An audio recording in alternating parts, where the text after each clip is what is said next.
Hello and welcome everyone. Thanks you so much for joining us today. We are thrilled to have you here for our webinar on navigating the new RBI mandates, that is cyber resilience and digital payment security for non-bank PSOs.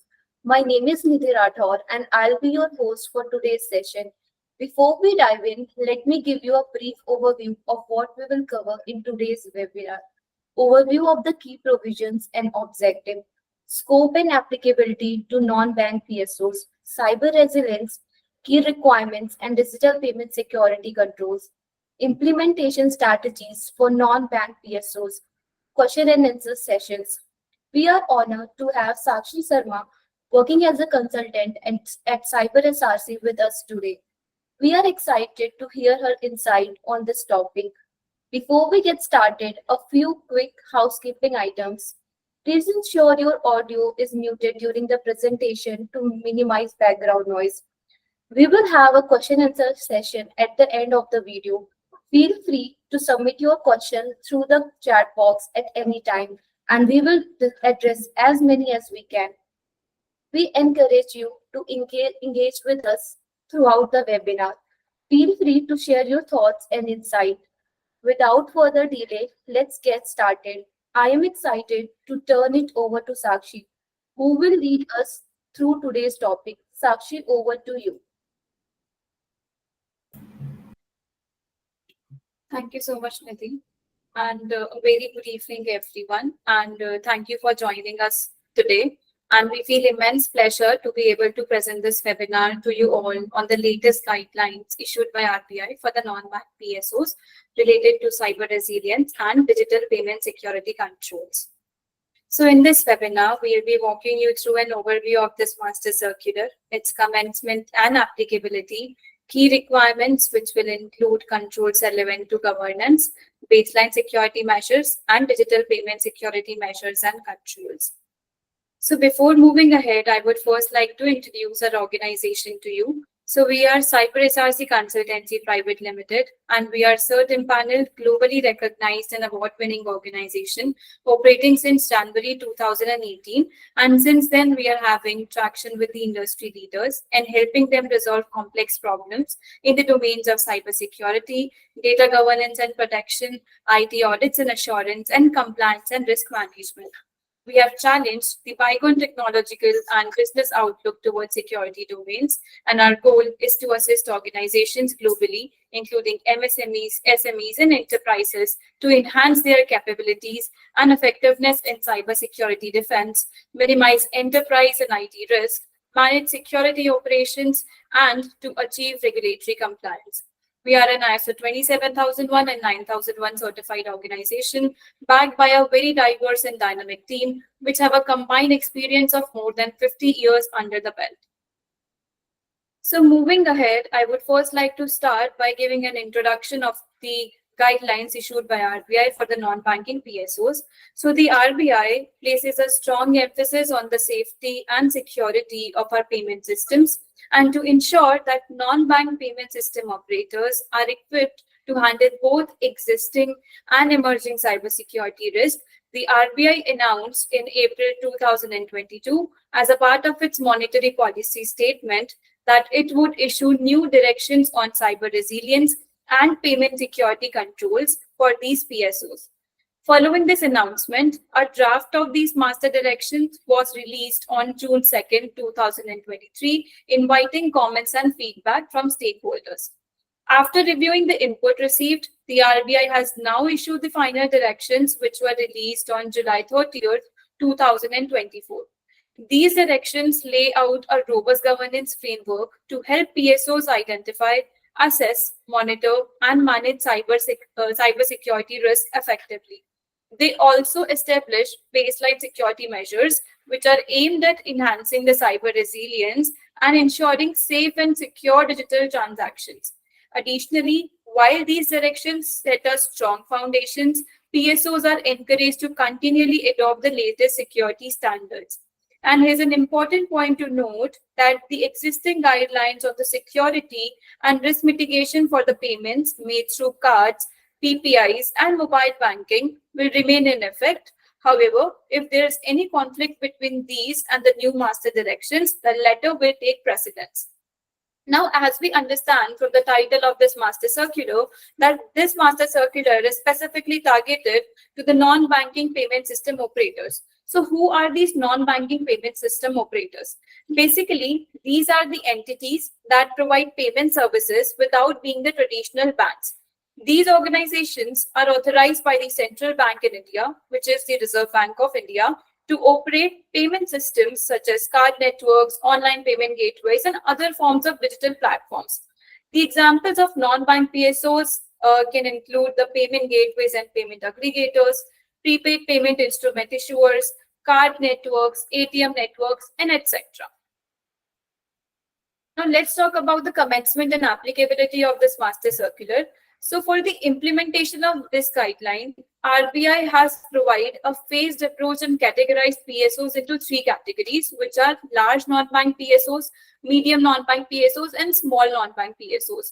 For the purpose of this master circular, the large non-bank PSO will include Clearing Corporation of India Limited, that is CCIL, National Payment Corporation of India, that is NPCI, NPCI Bharat Bill Pay Limited, card payment networks such as Visa, MasterCard, etc., non-bank ATM networks, white label ATM operators, large prepaid payment instrument issuers, which are usually the companies that issue the PPI instruments like mobile wallets, PPI cards, or vouchers, enabling users to store value and make payments.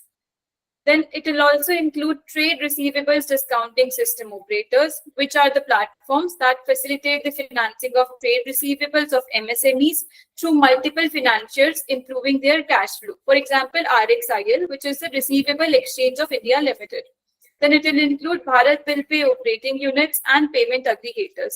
For the large non-bank PSOs, RBI has given a timeline of 1st April 2025 to implement and comply with this master circular.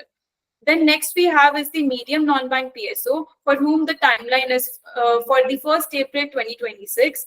The medium non-bank PSOs will include the cross-border money transfer operators under the MTSS, which is the Money Transfer Service Scheme. So these operators are basically the ones who facilitate the transfer of the funds from overseas to beneficiaries in India, primarily for the personal remittances. For example, Western Union and MoneyGram. Then this will include the medium PPI issuers, the entities which issues the PPI with a smaller customer base or a transaction volume usually lesser than the large PPI issuers. Then the third one is the small non-bank PSO category, for whom the timeline is till 1st April 2028. And the small non-bank PSO will include small prepaid payments instrument issuers and instant money transfer operators. Apart from these non-banking PSOs, this master circular explicitly specifies that these guidelines will be applicable on the third-party service providers who are a part of the non-banking PSOs digital payment ecosystems. Moving ahead to the key requirements of this master circular. So this master circular is basically divided into the 4 major sections. Out of that, the 3 sections from section 2 to section 4 talk about the key requirements or the controls that are required to be implemented by the non-bank PSOs. So the section 2 of this circular is for the governance controls. So the governance control specifically talks about the responsibility of the board of directors of the organizations, formulation of the information security policy, cyber crisis management plan, and risk assessment and remediations. So it mentions that the PSO's board of directors should hold the responsibility for ensuring that there is adequate oversight over the information security risk, including the cyber risk and cyber resilience. This mentions that while the board retains overall responsibility, it may delegate the primary oversight to a subcommittee, and this subcommittee must be headed by a board member with experience in information or cyber security, ensuring that the oversight is managed by someone with relevant experience. Then if a subcommittee is being formed, then there's a requirement that this committee is required to meet at least once in a quarter to discuss and oversee the PSO's information security posture and any associated risk. The next major requirement is for the formulation of an information security policy, which must be approved by the board of directors. Now, the scope of this policy should cover all the aspects of the PSO's operations that involve payment systems, including the applications and products they use. It should also address how to manage risks that have already been materialized, and this particular policy should be subjected to an annual review. The minimum requirements that are to be covered in this policy would include the roles and responsibility. That is, the PSO have to clearly define the roles and responsibility of the board, subcommittee, senior management, and the other key personnel in managing the information security risk. There should be included the measures to identify, assess, manage, and monitor the cybersecurity risk. Then the PSO should also outline the processes for training and raising awareness among employees and stakeholders about the cybersecurity, ensuring that everyone is informed and prepared to handle the potential security incidents. Now, apart from the information security policy, the PSO are also required to formulate a cyber crisis management plan in order to detect, contain, respond, and recover from any cyber threat or attack. Now, they can take reference from the other guidelines such as CERTIN, NCII, PC, IDR, BT, etc. for their reference. Then the other core requirement of this particular section is for the risk assessment and monitoring, which requires PSOs to define the responsibility and accountability for managing the information security within the organization. And for this purpose, the board of the PSO must assign the responsibility for implementing information security policy and cyber resilience framework within the organization. This particular person who will get this responsibility should have a relevant experience in the domain of information and cyber security. For example, a CISO can be delegated with this role. This role is very crucial because it ensures that there is a dedicated professional overseeing the security strategy and operations. Then it says that the KRIs and KPIs to manage the information and cybersecurity within the organization should be defined. So KRIs basically help in identifying the potential security risks before they become the serious issues. For instance, a rise in a suspicious login attempts could be a KRI. On the other hand, KPIs are used to assess how well the security controls are working. An example might be the percentage of security incidents successfully mitigated within a specified time frame. These KRIs and KPIs must be defined and continuously monitored by a specialized subcommittee of the board, which ensures that security risks are managed proactively and that the security measures are performing as expected. Then the risk management and assessment domain also specifies that the PSO should conduct the security and the IT assessments, and the reports of these assessments should be communicated with the board and the subcommittee for their review, and appropriate actions should be taken on any findings or remediation from these assessments and ensure that these are addressed promptly and effectively, helping them to maintain and improve their security posture. Now, moving on to the next section, that is section 3 of this master circular, which includes the baseline information security measures and controls to be implemented by the non-bank PSOs. Now, under this, the very first domain is for the inventory management, which includes the controls for end-to-end asset management. So, some of the key requirements which are highlighted in this master circular are the inventorization of all the assets and the key or the critical processes and functions within the organization. So it requires the PSOs that each asset should be classified and documented according to its usage, criticality, and business value, as this classification will help them in understanding which assets are more vital to the operations and where the greatest risk might lie. Then they should also document a process flow diagram to map out the network resources, their interconnections, dependencies, and data flows. This includes the connections with other information assets and third-party systems as well. So once PSOs have inventorized their assets, they have to make sure that a few details specified in this circular are included in their inventory, such as the asset identifier, which can be a unique tag or number for easy tracking of the asset, the network address, that would be the asset's address within the network, assets physical or virtual location, name of the asset owner, and end of life support, which would be the date or condition under which the asset will no longer receive support or updates. For the assets which are approaching their end of life support, they should be evaluated for risk. This assessment is crucial because continued use of unsupported assets can lead to vulnerabilities and increase security risk. Moving on to the next domain, which is for the identity and access management. So for the effective management of access privileges and security controls is vital for safeguarding the IT environment of a PSO. And here's how the PSO should address these areas. Firstly, by establishing the policies and procedures. So the PSO must develop and implement a comprehensive policy and procedure that govern access privileges and the administration of the access rights.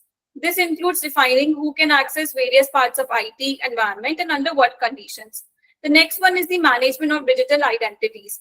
Every individual with access to the PSO's IT environment should be assigned a unique digital identity. This identity should be actively maintained and monitored throughout their tenure.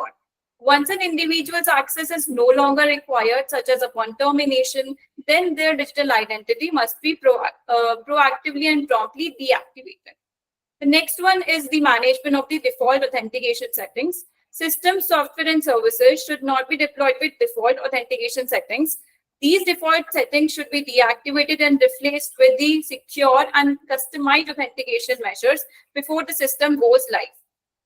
The next one is the access based on need to know and least privilege principle. So access to different environments such as development, testing, or production, and different types of assets should be granted based on the principles of need to know and least privilege.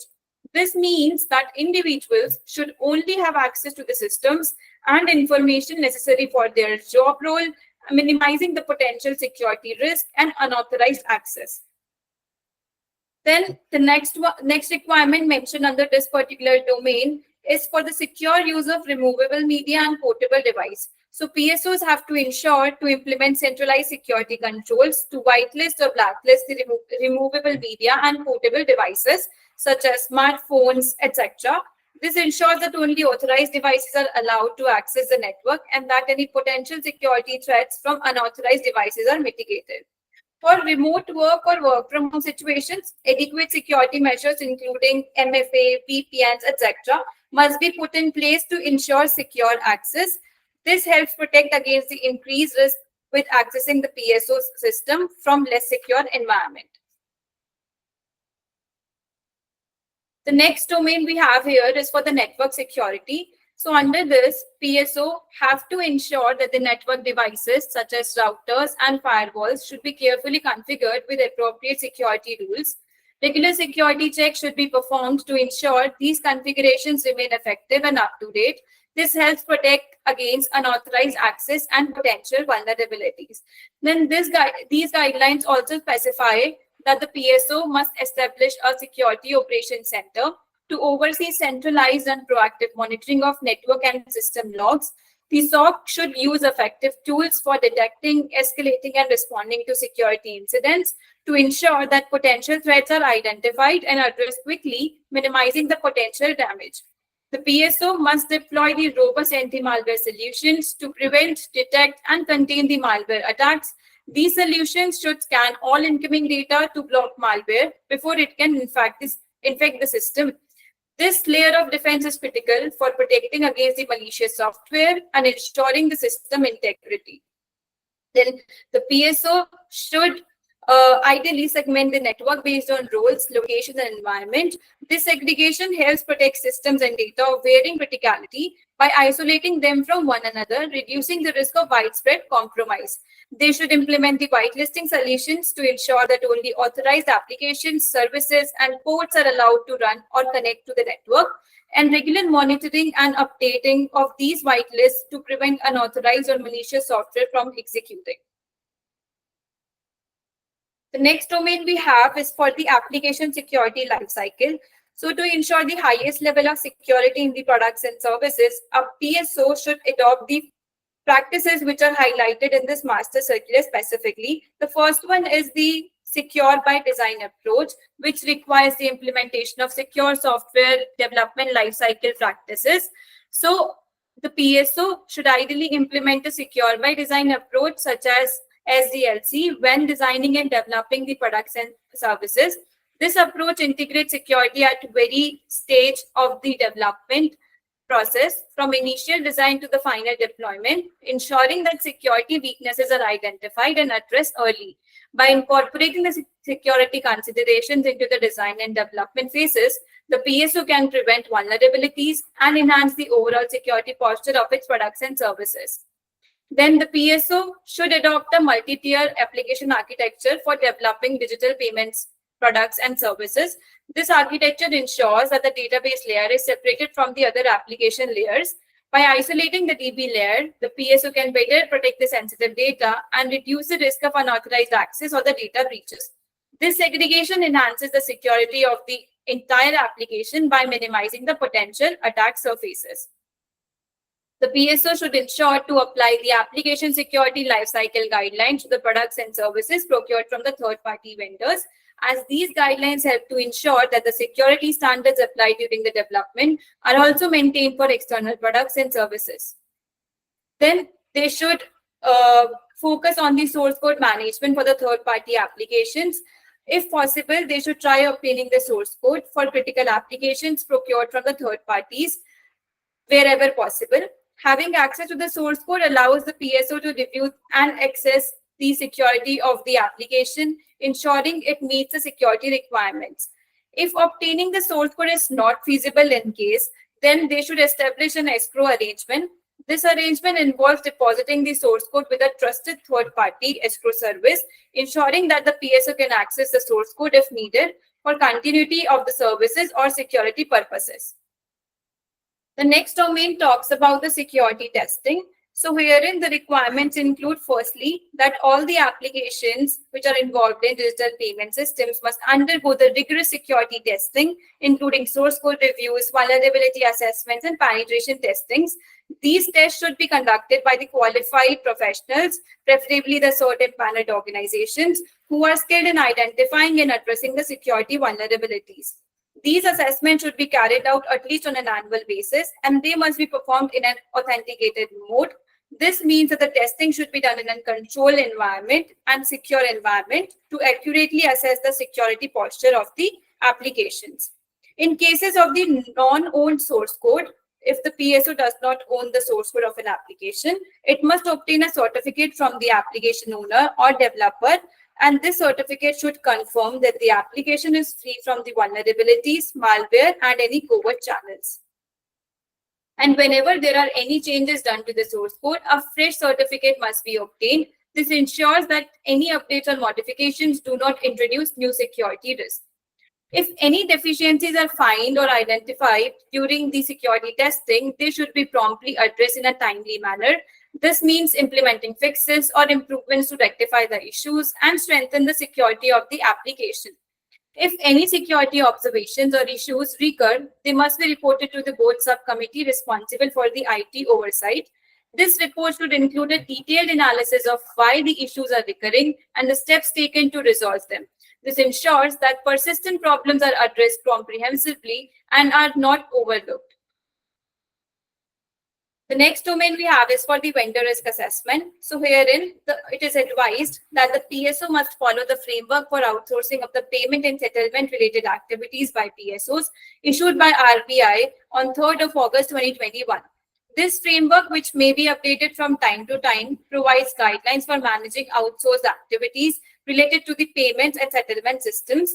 Ensuring compliance with this framework helps maintain regulatory standards and safeguard against the operational risk associated with outsourcing. Then the PSO must implement robust security controls to prevent unauthorized access or potential infiltration from the vendor environment into its own network. This includes setting up the secure interfaces, conducted regular security assessments, and ensuring that vendors adhere to stringent security protocols. These measures help protect the PSO's network from being compromised from the third-party connections. The PSO is also responsible for ensuring that all the vendors comply with the legal and regulatory requirements concerning the geographical location of their infrastructure, as well as processing, storage, and usage of data. This means that vendors must operate within the boundaries set by the regulatory bodies and adhere to the data protection laws. The PSO should monitor and enforce compliance to mitigate risk related to the data handling and geographical restrictions.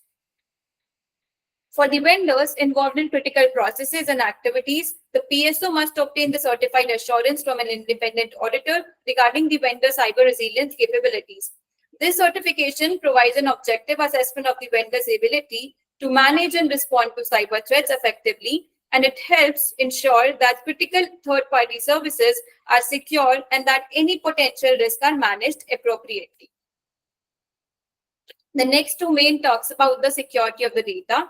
So herein, firstly, it is required to establish a robust data leakage prevention policy to ensure the confidentiality, integrity, and availability of the business and customer information.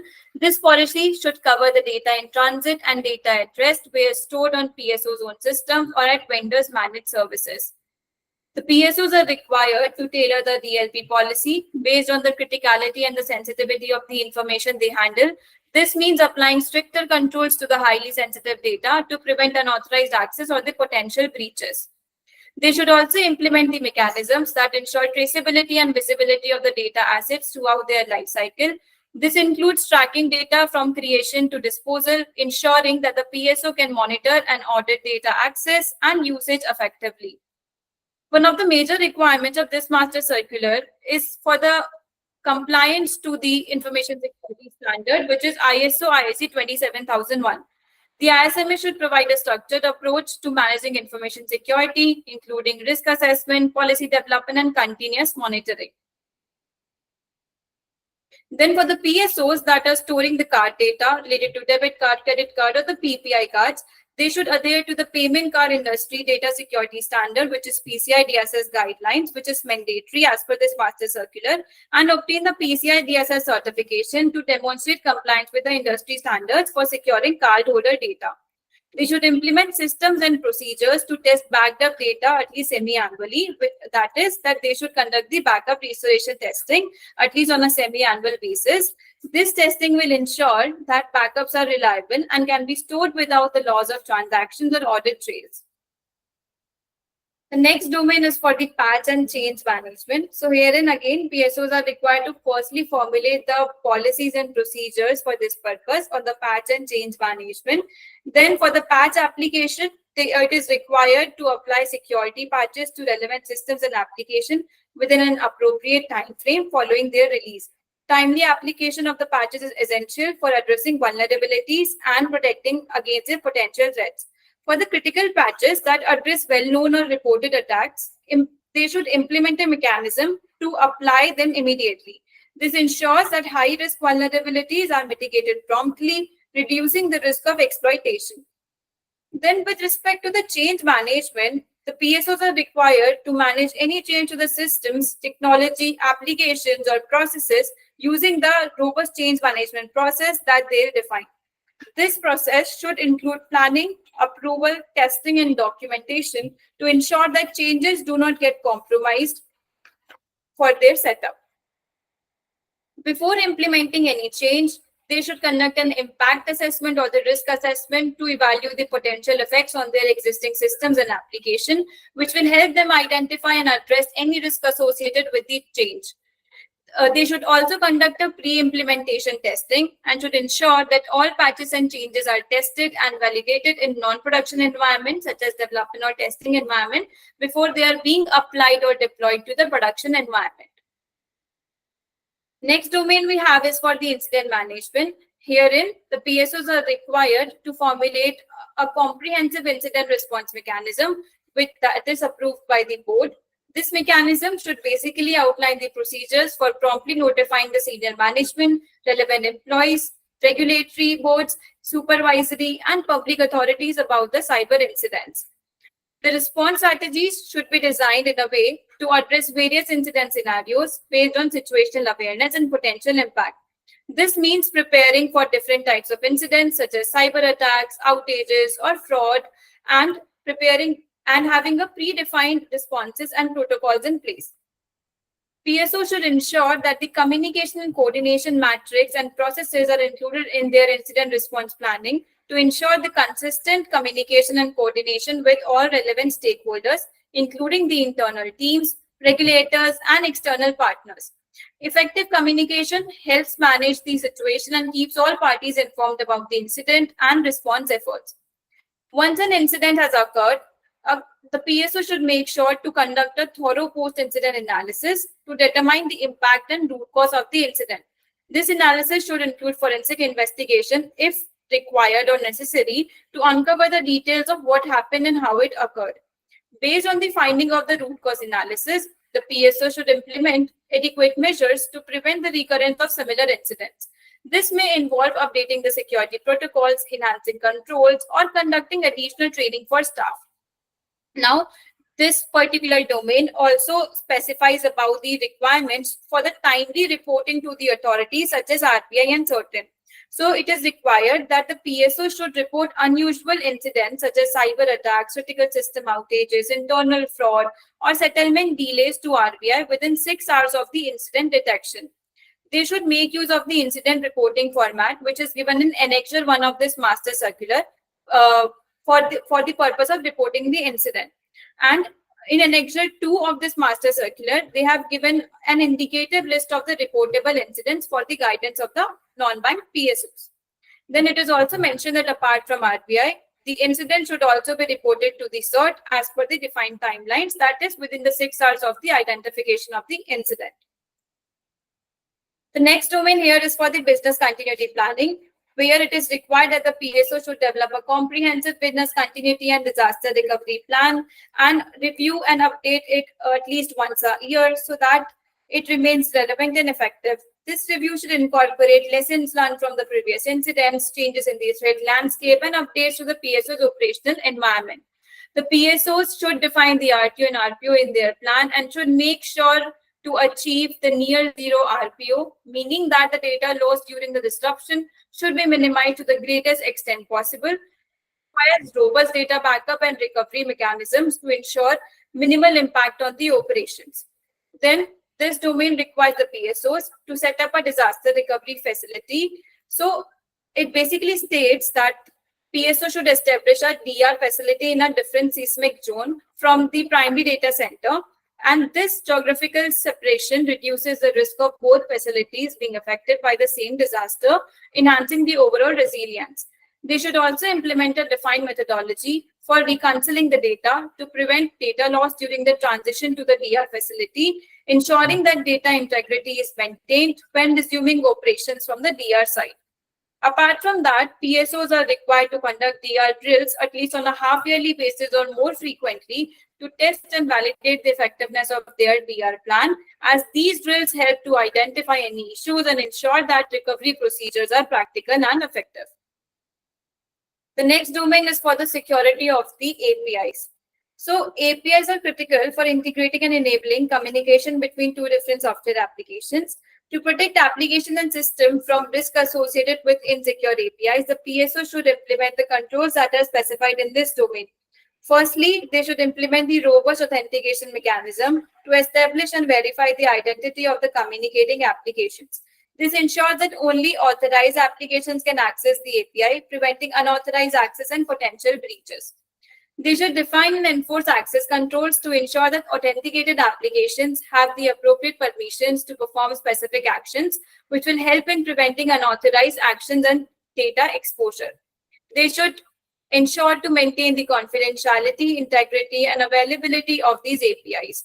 So by ensuring that the content of the message exchange through API is protected from tampering and unauthorized access, measures should be implemented to ensure that the resources and data transferred via APIs are accurate and have not been altered. They should ensure that the APIs are available and operational when needed, minimizing the downtime and disruption. PSO should make sure that they follow relevant standards and globally recognized framework for API security. These may include industry standards such as OWASP API Security Top 10, NIST guidelines, ISO IEC standards, and etc. The next domain is for the employee awareness and training. So the PSO should ensure to conduct periodic training and awareness programs to educate employees and vendors about their information security issues.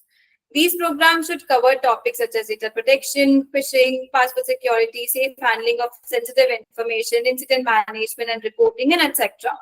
PSO should ensure that the content of these programs is regularly updated to address new and emerging threats and to reflect changes in the organization policies and regulatory requirements. Apart from the assessments, the PSO should also implement a system to periodically evaluate employee cybersecurity awareness. This can include quizzes, assessments, or simulations to gauge their understanding of the security practices and protocols. They should establish the benchmark scores for evaluating awareness levels. Employees who score below this benchmark may face restrictions or be prohibited from accessing certain information assets until they complete additional training and demonstrate improved awareness. Then, under this domain, there's a separate requirement for conducting a targeted training for the board members and senior management, which requires that the PSO should provide the specialized training for the board members and the key senior management personnel. And this training should focus on information security and cybersecurity risk management, tailored to their strategic and oversight roles. They should ensure that the board members and senior executives are sensitized to the latest cyber threats and security best practices, which will help them understand their responsibilities in overseeing the organization's information security posture and making informed decisions. The next domain is for the cloud security. So when subscribing to the cloud services, the PSOs must implement robust cloud security measures to protect data and ensure compliance with security standards. Firstly, they should develop a policy as a part of a board-approved information security policy, and this policy should outline the cloud activities. That is, it should specify the types of activities and data that can be hosted on cloud servers. It should specify the roles and responsibilities for the cloud service providers and the PSO. They should include outlining the CSP's obligations related to security, data management, and incident response. Then it should also address the data localization requirement, where data is stored geographically, and specify protection and recoverability requirements to ensure data integrity and security. When using the cloud services, the PSO should make sure that the data belonging to PSO is clearly segregated from the other tenants' data in the cloud environment to prevent unauthorized access and protect against the data leaks or contamination. The PSO should make sure to conduct the independent audits of their cloud environment at least on an annual basis. Then under this section, there are additional security measures defined, which include firstly, the implementation of the MFA. So the PSO have to make sure that all the payment transactions, including cash withdrawal, electronic transactions such as through bank account, debit card, credit card, or PPIs, are validated through a multi-factor authentication, which will add an extra layer of security beyond just passwords or PINs, making it more difficult for the unauthorized parties to complete the transactions.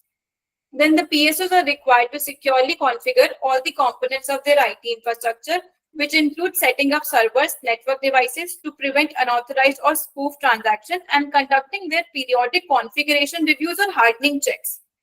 Then the PSOs are required to deploy a real-time monitoring fraud monitoring solution, which they should basically deploy a real-time or near real-time fraud monitoring solution to detect the suspicious transactional behavior promptly. This system should generate alerts for any unusual or potentially fraudulent activities, enabling quick action to mitigate risk. They should ensure 24/7 fraud resolution facility, basically a manned facility available 24/7 throughout the year to handle the unauthorized or fraudulent transaction reports from the customers. This facility should also provide prompt responses to the law enforcement agencies when required. The PSO should implement a mechanism for capturing, analyzing, storing, and archiving the audit logs systematically. These logs should record relevant information to uniquely identify the user, the action taken, and parameters of the action. They should set up the secure communication systems and employ the secure mail and messaging systems to protect inbound and outbound communication through these channels. This ensures that sensitive information transmitted via email or messaging is secure from interception and tampering. Then apart from this, one of the major and the core key requirement of this master circular is for subscribing to the anti-phishing and anti-rogue services. So It requires PSOs to subscribe to the services that identify and take down the phishing websites and rogue applications. This helps protect users from fraudulent sites and malicious apps that may attempt to steal their personal information. So this was all about the section 3. Now moving on to the next section, which is section 4, which is for the digital payment security measures or controls. So under this section, the PSOs are firstly required to set up the online alert mechanisms.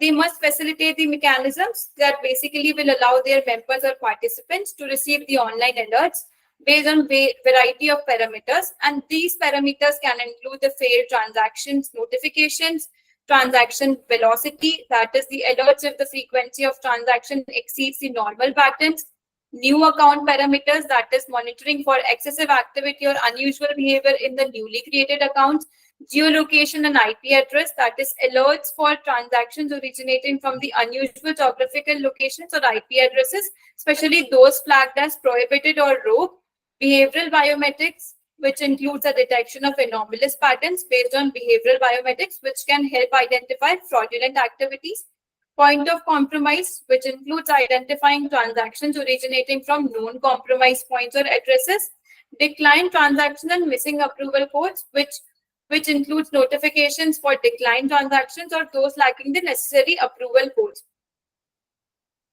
Next is the notification best practices. The PSO should comply with this when sending SMS, email alerts, or other notifications to ensure that sensitive information such as bank account, numbers, or card detail is redacted or masked to the extent possible. The notifications for online payment should clearly mention the merchant name, the transaction amount, fund transfers, OTP inclusion. That is, if an OTP is used for authentication, it should be included at the end of the notification message. The message should also reference the specific transaction associated with the OTP. The PSO should ensure the fraudulent transaction monitoring by setting up a customer reporting facility. They should provide a facility on the PSO's mobile application or the website that allow customer to identify and report the fraudulent transactions. This should be accessible with necessary authentication to ensure the legitimacy of the report. They should ensure that this mechanism facilitates immediate notification to the issuer of the payment instrument to quickly address and resolve the fraudulent transactions. Now, some of the controls have been listed out specifically for the mobile payments. Firstly, for maintaining the application integrity, where it is required that the PSO should have a mechanism to ensure that the mobile application is free from anomalies or vulnerabilities. Basically, it is required for them to conduct the security assessment of their mobile applications. Then the requirement is for the authenticated session or session management, where the PSOs are required to ensure that the authenticated sessions along with their encryption controls remain intact throughout the customer's interaction with the mobile application.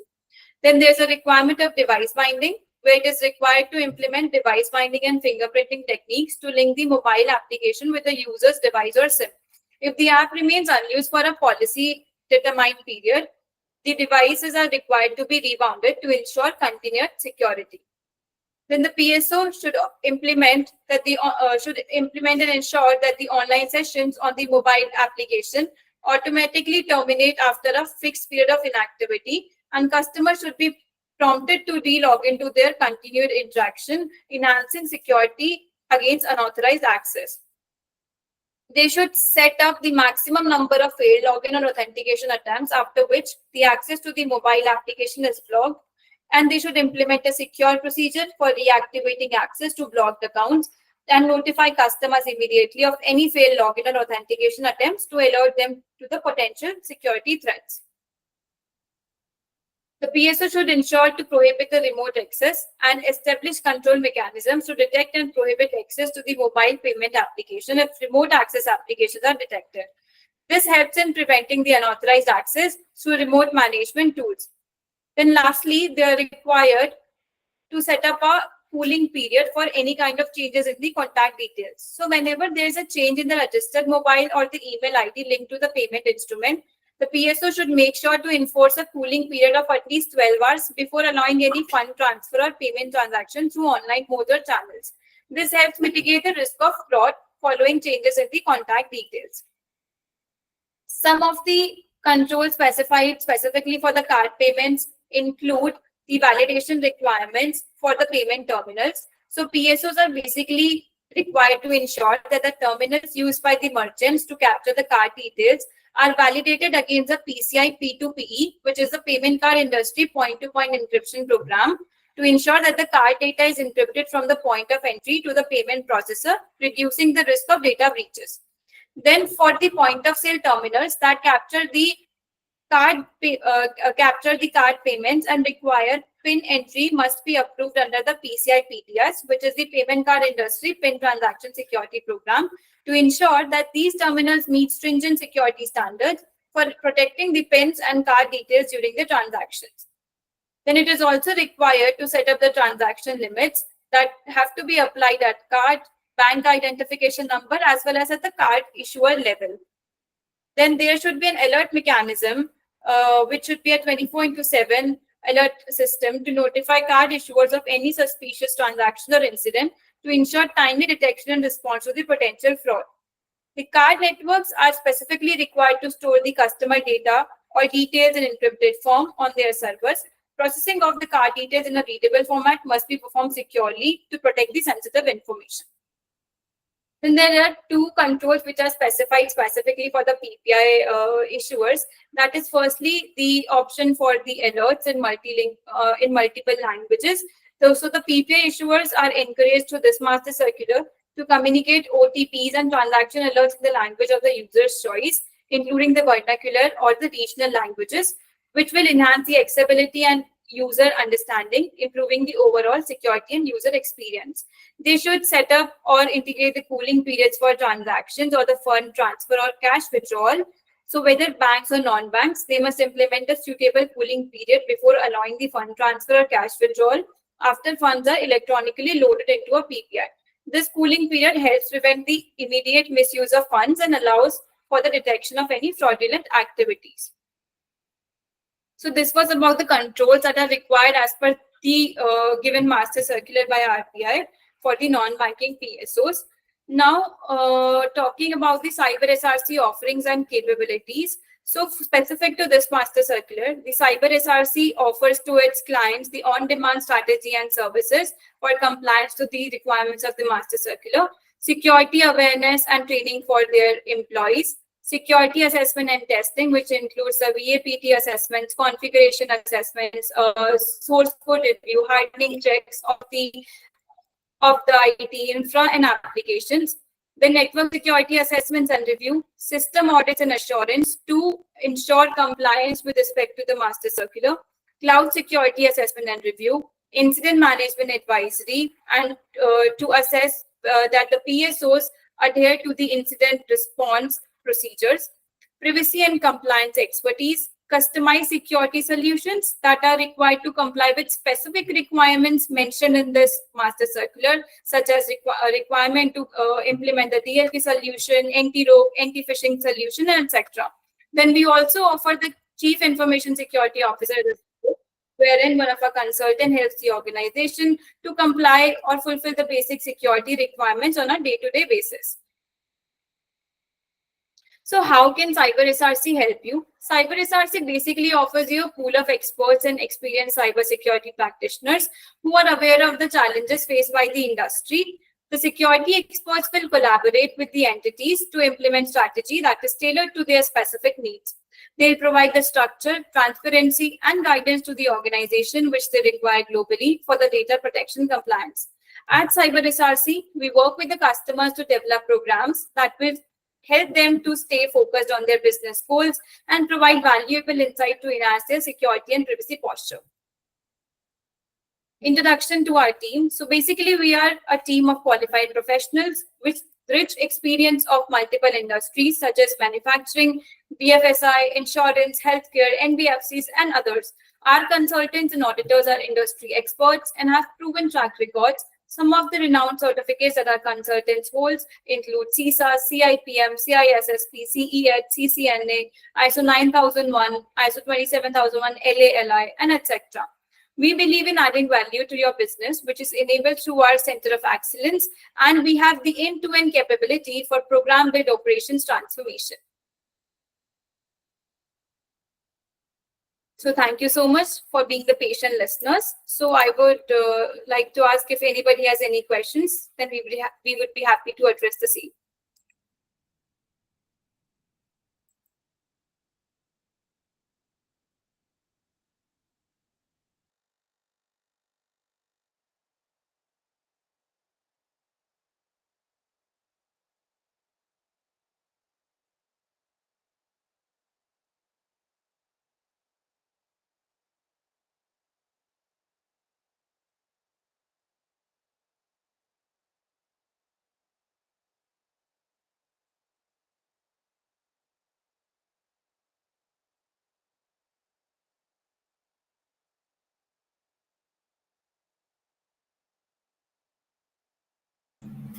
If anybody has any question, then you can please feel free to ask, or else you can also drop your queries in the chat section.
Okay.